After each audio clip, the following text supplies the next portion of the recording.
Septal hematoma जो है ना मोस्ट कॉमनली डेवलप हो रहा होता है because of the accumulation of the blood in the mucoperichondrium और periosteum of the nasal septum. ये जो होता है डेवलप हो रहा होता है as a result of injury to the nasal septum या फिर कोई सर्जरी की वजह से समटाइम्स स्पॉन्टेनियसली ब्लीडिंग होती है due to the bleeding disorders. Clinical features जो होते हैं ना वो क्या होते हैं for the septal haematoma.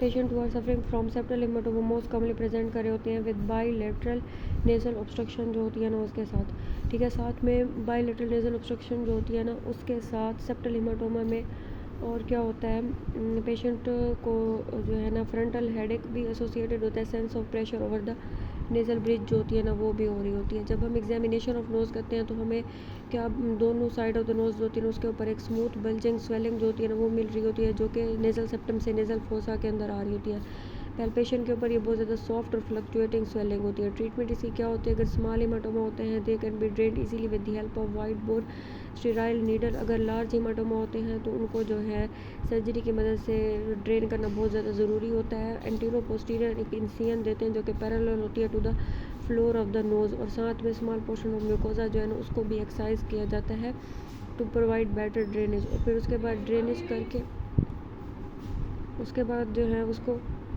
Drainage करके नोज़ जो है उसको पैक किया जाता है बोथ साइड पे टू प्रिवेंट द रीएक्यूमुलेशन। और साथ में सिस्टेमिक एंटीबायोटिक्स जो होती है ना वो हम दे रहे होते हैं to prevent the septal abscess जो होती है ना उसकी फॉर्मेशन को प्रिवेंट करने के लिए हम साथ में क्या करते हैं सिस्टेमिक एंटीबायोटिक्स देते रहते हैं। फिर उसके बाद आ रही होती है इसकी कॉम्प्लिकेशंस जो होती हैं क्या होती हैं कि अगर वो कहते हैं सेप्टल हीमाटोमा जो होता है ना वो डेवलप हो जाए तो उसकी कॉम्प्लिकेशन क्या होती है।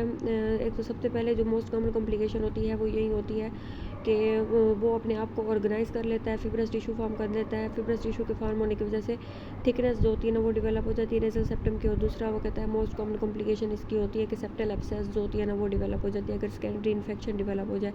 नेक्रोसिस ऑफ कार्टिलेज की वजह से depression of nasal dorsum nose हो जाता है। सेप्टल एब्सेस वो सेप्टल हीमाटोमा जो होती है ना वो मोस्ट कॉमन कॉज होती है for the development of septal abscess. ठीक है, दूसरे नंबर पे जो है अगर फ्रंकल डेवलप हो जाए at the vestibule of the nose या फिर अपर लिप के ऊपर या फिर एक्यूट इन्फेक्शन जैसे कि टाइफाइड और मीजल्स हैं वो भी सेप्टल एब्सेस काज कर सकते हैं। सेप्टल एब्सेस की वजह से भी बाईलेटरल नेजल ऑब्स्ट्रक्शन जो होती है ना वो डेवलप हो रही होती है। साथ में पेन और टेंडरनेस जो होती है ना वो डेवलप हो रही होती है particularly at the bridge of the nose जो होती है उसके ऊपर। साथ में सिस्टमिक साइन एंड सिम्टम्स के अंदर हाई ग्रेड फीवर, राइगर्स और चील्स और साथ में फ्रंटल हेडेक जो होता है ना वो भी हो सकता है। एग्जामिनेशन ऑफ नोज जब हम करते हैं एक्सटर्नल एग्जामिनेशन के ऊपर रेड और सोलन नोज होता है, इंटरनल एग्जामिनेशन के ऊपर बाईलेटरल हमें स्मूथ स्वेलिंग जो होती है ना वो मिल रही होती है नेजल सेप्टम की। और जब हम इसको हाथ लगते हैं तो fluctuation can also be elicited into the swelling.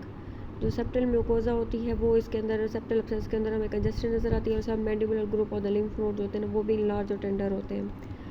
जो सेप्टल एब्सेस होती है इसकी ट्रीटमेंट क्या होती है, it must be drain as early as possible. Drain करने के लिए हम क्या करते हैं एक इंसिजन देते हैं डिपेंडेंट पार्ट के ऊपर। ठीक है, और फिर उसको अलाउ करेंगे कि वहाँ से पस और सारा जो नेक्रोटिक मटेरियल होता है उसको ड्रेन कर लिया जाए। और फिर इस इंसिजन को हर 2 से 3 दिन के बाद ओपन करते हैं to drain the pus as well as necrotic material वगैरह जो होती है ना। और फिर उसके बाद हम नेजल पैकिंग कर देते हैं। ठीक है, सिस्टमिक एंटीबायोटिक हम उस वक्त ही देना स्टार्ट कर देते हैं जब एब्सेस की डायग्नोसिस बनती है और 7 से 10 दिनों के लिए इसको हम कंटिन्यू करते हैं।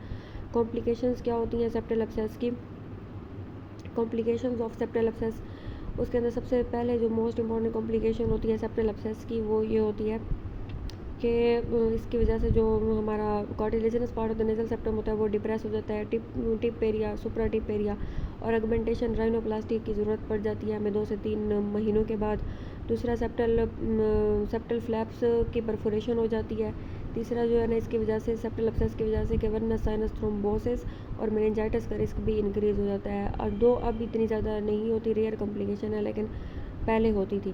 ठीक है, सेप्टल हीमाटोमा की कॉम्प्लिकेशन के अंदर एक तो फाइब्रस टिश्यू थिकनिंग और दूसरा सेप्टल एब्सेस थी।